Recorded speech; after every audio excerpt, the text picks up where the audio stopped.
तो मेरा नाम ज़ील पटेल है और मैं कज़ान फेडरल यूनिवर्सिटी का स्टूडेंट हूँ। तो अभी 12th का रिज़ल्ट आ गया है, नीट भी आने वाली है, तो सब लोग अभी यूनिवर्सिटी के बारे में मतलब सर्च वर्च कर रहे होंगे। तो मैं सोचा कि एक बार मतलब एग्ज़ाम पैटर्न, सब्जेक्ट कैसे होते हैं, MBBS सिस्टम इन रशिया के बारे में एक मतलब व्लॉग बना दूँ ऐसा मैं। तो वही मतलब हम सब्जेक्ट्स के बारे में बात करें फर्स्ट ईयर के, तो यहाँ पे बायोलॉजी है, हिस्टोलॉजी हो गई, Latin language, medical informatics, medical physics, chemistry, patients care, statistics and physical education. तो यहाँ पे सारे सब्जेक्ट तो सेमिस्टर में डिवाइड हो जाते हैं, मतलब हाँ रिपीट भी होते हैं, काफ़ी सब्जेक्ट रिपीट हो जाते हैं, हर सेमिस्टर में आते हैं, और बाकी तो ये साल खत्म होने के बाद निकल ही जाते हैं सब्जेक्ट। इंडिया से ज़्यादा सब्जेक्ट यहाँ पे मतलब MBBS मेडिसिनल सब्जेक्ट्स बहुत है, जैसे कि फिजिक्स हो गए, केमिस्ट्री हो गए, जो इंडिया में नहीं होते सब्जेक्ट वगैरह। तो वैसे ये सब्जेक्ट इतने हार्ड भी नहीं है, मतलब निकल जाएंगे, और एक साल की बात है, एक साल के बाद ये सब्जेक्ट्स भी नहीं आते। वही हम एग्ज़ाम पैटर्न के बारे में बात करते हैं।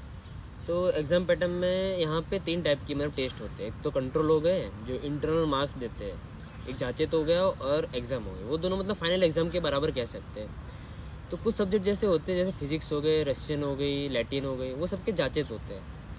अगर आप मतलब जांचेत में पास हो जाते हो तो एग्ज़ाम देने की ज़रूरत नहीं है। एग्ज़ाम तो इन लोगों को भी होती है, पर जो लोग पास नहीं हो पाते उनके एग्ज़ाम देना पड़ते हैं। पर ऐसे सब लोग मोस्टली 100% लोग पास ही हो जाते हैं, कोई फेल नहीं होता है सब्जेक्ट्स में, तो एग्ज़ाम तक पहुँचने की कोई ज़रूरत नहीं होती। और बाकी एक एग्ज़ाम होती है जो एनाटॉमी की बात करें तो फाइनल ईयर की एक ही होती है, बाकी सेमिस्टर वाइज भी होती है, जैसे फिजिक्स की हर सेमिस्टर में होती है। एनाटॉमी की पूरे साल का एक साथ एक ही बार एग्ज़ाम होगा फाइनल ईयर का। तो हम कंट्रोल की बात करते हैं यहाँ पे। तो कंट्रोल में ऐसा है कि ऐसे एनाटॉमी के सब्जेक्ट के कंट्रोल के हिसाब से चलते हैं। फर्स्ट सेमेस्टर के हमारे 27 पॉइंट होते हैं, सेकंड सेमेस्टर के 23 पॉइंट होते हैं, दोनों को मिला के 50 पॉइंट इंटरनल के। फाइनल एग्ज़ाम 50 मार्क्स की, तो हो गए 100 मार्क्स टोटल। आपको लाना है 56 मार्क्स पास होने के लिए। और एक कंडीशन है कि इंटर में भले आपके ज़्यादा हो, एग्ज़ाम में कम हो, पर एग्ज़ाम में 28 मार्क्स तो आपको 50 में से लाना ही है। अगर 28 नहीं आते, आपके 20 आ जाते हैं उसमें, और इंटरनल में 40 मार्क्स आ जाते हैं, तो टोटल 60 होता है। 56 प्लस से हुए तब भी आप पास नहीं कर पाएंगे। आपको फाइनल एग्ज़ाम में 28 मार्क्स तो मिनिमम चाहिए ही चाहिए। 28 मार्क्स वो ला दो, और 56 में जो कम पड़ता है, इंटरनल में ज़्यादा आ जाते हैं, तो आप पास हो जाए। 56 प्लस हो जाते हैं तो वो पास हो जाते हैं। तो यहाँ पे एक रूल है यहाँ से। और इधर एग्ज़ाम कज़ान फेडरल की कैसी होती है वो बताना चाहूँगा आपको। जैसे कि एनाटॉमी की बात करते हैं, क्योंकि वही मेन है, तो एनाटॉमी की बात करते हैं। तो एनाटॉमी में एग्ज़ाम हम फाइनल एग्ज़ाम देने जाते हैं। जैसे कंट्रोल में भी यही सिस्टम रहता है, कंट्रोल आप देने जाओगे तो यही कार्ड सिस्टम रहता है, पर आपको एग्ज़ाम की बात करता हूँ। तो एग्ज़ाम में क्या है कि पूरा एनाटॉमी पूरे साल का एक साथ आता है। आपको कार्ड मिलेंगे ऐसे बिछाए हुए टीचर के सामने है, और टीचर बुलाएंगे, आजमाओ आपका लक क्या होता है वगैरह। तो ये आपको कोई भी एक कार्ड मतलब उठाना है, उसके अंदर देखोगे 2 क्वेश्चन होंगे आप में, और मतलब 2 ही क्वेश्चन पे आपका मतलब 50 मार्क्स डिपेंड करता है। 2 क्वेश्चन में आपको पहला क्वेश्चन आएगा आपको पूरा अच्छी तरह, तभी आपका सेकंड क्वेश्चन पे जाएंगे टीचर लोग। आपको पहला क्वेश्चन आता ही नहीं तो सेकंड क्वेश्चन वो सुनेंगे नहीं, उधर ही आपको फेल कर देंगे। आपको पहला क्वेश्चन तो आना ही है, और दूसरा क्वेश्चन भी आना है पास होने के लिए, पर पहला क्वेश्चन तो मोस्ट इंपॉर्टेंट है, आपको वो आना ही चाहिए, तभी आप सेकंड क्वेश्चन पे जा सकते हो बोलने के लिए। तो मतलब वही पूरा कैरियर अपना एक साल 2 क्वेश्चन पे डिपेंड करता है। तो वही मतलब इधर मतलब वही मतलब सब कुछ पढ़ के जाना पड़ेगा आपको मतलब। तो वही मतलब हम पूरा एनाटॉमी तो मतलब याद रहना थोड़ा मुश्किल है, मतलब हाँ किसी किसी को पूरा एनाटॉमी याद रह लेते, पर हमारा तो क्या है कि कोरोना के चक्कर में हम लोग मतलब फर्स्ट सेमेस्टर ऑनलाइन रहा हमारा इंडिया में, सेकंड सेमेस्टर ऑफलाइन रहा। तो ऑनलाइन में इतना मतलब मज़ा नहीं है, मतलब पढ़ने में, याद रहने में, मतलब पढ़ने वाले लोग तो पढ़ भी लेते हैं, अलग बात है।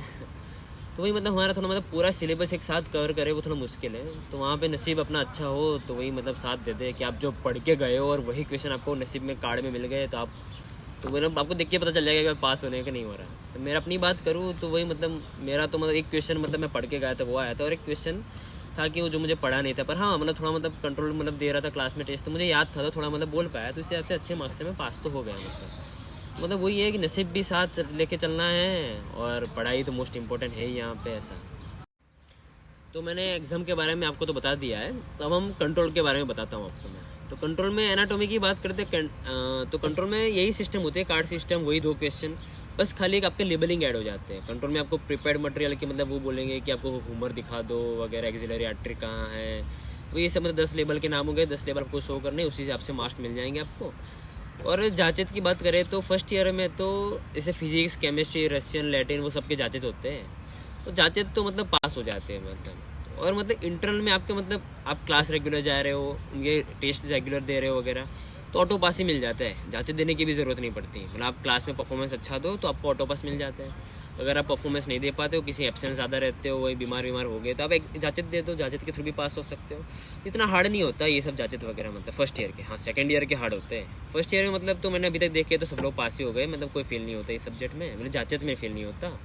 तो और एक सवाल रहता है स्टूडेंट्स लोग का कि रिटन एग्जाम है, MCQ बेस्ड एग्जाम है कि ओरल है। तो बता दूं कि जो मेन सब्जेक्ट्स हैं हमारे, जिनको मतलब पास करने में हमको बहुत ज़्यादा पढ़ाई करनी पड़ती है, वो सारे ओरल है। एक भी रिटन एग्जाम नहीं है, मतलब उसमें तो मतलब आप लकी मतलब नसीब पढ़ के जाना पड़ेगा ऐसा। तो मतलब यहाँ पे वही कार्ड सिस्टम है, वही आपको बताया एनाटॉमी की मेन एग्जाम की, तो वही आपको बोलना ही है, कोई रिटन एग्जाम नहीं है। हाँ, केमिस्ट्री की रिटन एग्जाम होती है कुछ, बाकी उसके MCQ बेस भी एग्जाम होते हैं। रशियन की भी MCQ बेस एग्जाम होती है, लैटिन की भी रिटर्न होती है उसकी भी। फिर कुछ सब्जेक्ट होते हैं जैसे मेडिकल इंफॉर्मेटिक्स वगैरह सब्जेक्ट्स हो गए, उसमें आपको पावर पॉइंट प्रेजेंटेशन बनाना पड़ता है वगैरह। तो उसका तो मतलब आपको मतलब है ना कि आपको कंट्रोल में मतलब देंगे कि आपको मतलब ये प्रोजेक्ट सबमिट करना था, आप वो सबमिट कर दोगे तो आपको मतलब मार्क्स मिल जाएंगे, तो उधर एग्जाम तक पहुँचोगे भी नहीं आप, मतलब आप मतलब ऑटो पास ही हो जाओगे वो सब सब्जेक्ट में। मतलब अगर रेगुलरली प्रेजेंटेशन वगैरह देते हो तो मतलब सब लोग दे ही देते हैं, मतलब प्रेजेंटेशन बनाने में कोई दिक्कत नहीं है, मतलब सब मतलब दे ही देंगे, तो मतलब वो सब सब्जेक्ट में पास हो जाएगा। बाकी तो जो मेन सब्जेक्ट हमारे हो गए, तो हमारे मेन सब्जेक्ट हो गए एनाटॉमी हो गई, बायोलॉजी हो गई वगैरह वगैरह। सेकेंड ईयर में मोस्ट इंपॉर्टेंट सब्जेक्ट आते हैं histology, neuro anatomy, physiology etcetera. और एक फर्स्ट ईयर में सब्जेक्ट है फिलोसॉफी। तो ये लोग फिलोसॉफी तो आप समझते हो फिलोसॉफी क्या है, मतलब वही तो हमको ऑडिटोरियम में जाना है वगैरह, मतलब हमको मतलब वही डिस्कस करने के क्वेश्चन, उसी से हिसाब से हमको मार्क्स मिल जाएंगे क्लासरूम में ही, तो वही मतलब हमें ऑटो पास मिल जाता है। फिर होती है फिजिकल एजुकेशन। हाँ, उसमें आपको मतलब हर हफ्ते भागने जाना है, मतलब फिजिकल एजुकेशन में मतलब एक्सरसाइज वगैरह के हिसाब से मार्क्स मिलते हैं। तो मतलब वो सारे सब्जेक्ट ऑटो पास हो गए। मतलब मेन तो एनाटॉमी हो गई, बायोलॉजी हो गई, केमिस्ट्री, फिजिक्स वगैरह, वो सब तो मतलब पास हो जाते हैं ऐसा। बाकी सबसे इंपॉर्टेंट तो एनाटॉमी होती है, वहीं बच्चे फेल होते हैं, वहीं बच्चे पास होते हैं, उन पर ही मतलब पूरा कैरियर डिपेंड करता है फर्स्ट ईयर का, कि आप अगले साल जाओगे कि नहीं जाओगे ऐसा। तो हम बात करते हैं कि अगर कोई फेल होता है कोई सब्जेक्ट में तो क्या होता है। तो अभी फेल होने का चांस एनाटॉमी में ज़्यादा होता है, बाकी सब्जेक्ट में सब लोग पास ही होते हैं। तो अगर आप फेल होते हो एनाटॉमी में तो आपको फर्स्ट सेकंड चांस में मिलता है, मतलब ये टोटल 3 चांस होते हैं कि पहली बार फेल हुए, सेकंड चांस, दूसरी बार फेल हुए, थर्ड चांस लास्ट, उसके बाद कोई चांस नहीं होता। फिर आपको मतलब यूनिवर्सिटी छोड़नी पड़ेगी, नहीं तो रिपीट करना पड़ेगा पूरा साल। तो वही मतलब आपको मतलब फर्स्ट चांस में पास हो जाओ तो सही रहेगा, क्योंकि हर चांस है ना थोड़ा हार्ड हो जाता है।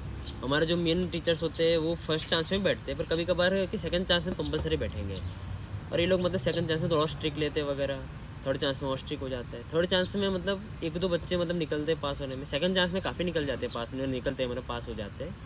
तो वही मतलब 3 चांस होते हैं, तो मतलब दिक्कत नहीं है मतलब। और हाँ, फर्स्ट और सेकंड चांस के बीच में आपको मतलब काफ़ी टाइम मिलता है, मतलब पूरे 2 महीने मिल जाते हैं, 2-2.5 महीने पढ़ने के लिए। हाँ, पर सेकंड चांस और थर्ड चांस के बीच में 1 ही दिन का गैप होता है, तो आप मतलब वो सोच ही नहीं सकते 1 दिन में क्या ही पढ़ लोगे मतलब थर्ड चांस के लिए। तो वही मतलब फर्स्ट और सेकंड चांस में टाइम ज़्यादा है, तो वही मतलब ज़्यादा पढ़ सकते हैं वगैरह, 2-2.5 महीने मिल जाते हैं, तो मतलब पास होने का चांस ज़्यादा हो जाता है सेकंड चांस में। थर्ड चांस में बहुत मुश्किल है वगैरह। तो यही हो गया चांस सिस्टम यहाँ पे, मतलब फेल होते तो कितने चांस होते हैं उसके बारे में बात हो गई। कुछ सब्जेक्ट्स के बारे में बता दूँ आपको मैं। तो फर्स्ट ईयर में तो मेडिकल फिजिक्स के बारे में बताऊँ तो इसमें तो लैब्स इंपॉर्टेंट होते हैं, 50 मार्क्स के लैब ही होते हैं। मतलब आपको वही मतलब क्लास में जाना है, परफॉर्म करने, लैब रिजल्ट देना है, मार्क्स लेना है। 5 मार्क्स का एक लैब होता है, 10 लैब होते हैं, 50 मार्क्स तो उधर ही मिल जाते हैं आपको। तो 6 मार्क्स चाहिए पास होने के, 56 करने के लिए। केमिस्ट्री में बात करें तो पूरा इनऑर्गेनिक केमिस्ट्री है, तो तभी 11th क्लास में इनऑर्गेनिक पढ़े हो तो यही मतलब हो जाता है वगैरह। बायोलॉजी में भी पूरा अपना NCERT मान लो, वही आप NCERT आपको रटा हुआ होगा, तो बायोलॉजी तो यूँ निकल जाएगा आपका। फिर लैटिन हो गई, लैटिन तो आपको पढ़ाएंगे लोग वगैरह, रशियन भी पढ़ाएंगे। फिर फिलोसॉफी की आपको मतलब वही पढ़ाएंगे सब लोग यहीं पे, मतलब पढ़ाने के साथ टेस्ट वगैरह वो तो सब आप पास ही हो जाओगे, उसमें दिक्कत नहीं है। फिर स्टैटिस्टिक्स आती है, तो वही मैं आपको 10th का मतलब स्टैटिस्टिक्स पढ़ा हो तो वही मतलब आपका भी हो जाएगा। मैथ्स तो मतलब बेसिक्स मैथ्स से वगैरह तो वो भी हो जाती है। बाकी तो फिर मेडिकल इंफॉर्मेटिक्स हो गए सब्जेक्ट्स वगैरह, उसमें तो प्रेजेंटेशन वगैरह हो गई। फिर बाकी तो रशियन वगैरह हो गई, तो वही रशियन में तो वही पढ़ना है। तो वही हम बात कर लिए सब्जेक्ट्स के बारे में और एग्ज़ाम पैटर्न के बारे में सारे। तभी मेन तो एनाटॉमी होती है फर्स्ट ईयर की, एनाटॉमी में सबके लगते हैं। बाकी सब्जेक्ट में तो निकल जाओगे सब लोग। तो वही मतलब यहाँ पे मतलब पढ़ाई भी सही इंपॉर्टेंट है, मतलब क्लास में पढ़ो वगैरह सब, तो पढ़ाई तो साथ निकल जाएगी सब कुछ। बाकी तो नसीब साथ लेके चलना है, मतलब पढ़ने वाले लोग भी रह जाते हैं और नहीं पढ़ने वाले लोग भी कभी कभी निकल जाते हैं, तो नसीब भी साथ होना चाहिए और पढ़ाई तो बहुत साथ में लेके चलो, रेगुलर पढ़ते रहो। बाकी तो घूमना बहुत है यहाँ पे। बाकी तो ऑल द बेस्ट आने के लिए यहाँ पे कज़ान में। तो फिर वही मतलब आपके सब्जेक्ट की लिस्ट तो आपको मैं डिस्क्रिप्शन में दे दूंगा। बाकी कोई और मतलब आपको कोई डाउट आ रहा है उस पर, कोई व्लॉग वॉग चाहिए किसी सब्जेक्ट के बारे में या फिर किसी मतलब पैटर्न के बारे में वगैरह, तो बता देना, मतलब मैं नेक्स्ट व्लॉग में डाल दूंगा, नहीं तो मैं डिस्क्रिप्शन में डाउट क्लियर कर दूंगा बाकी के। तो चलो बाय।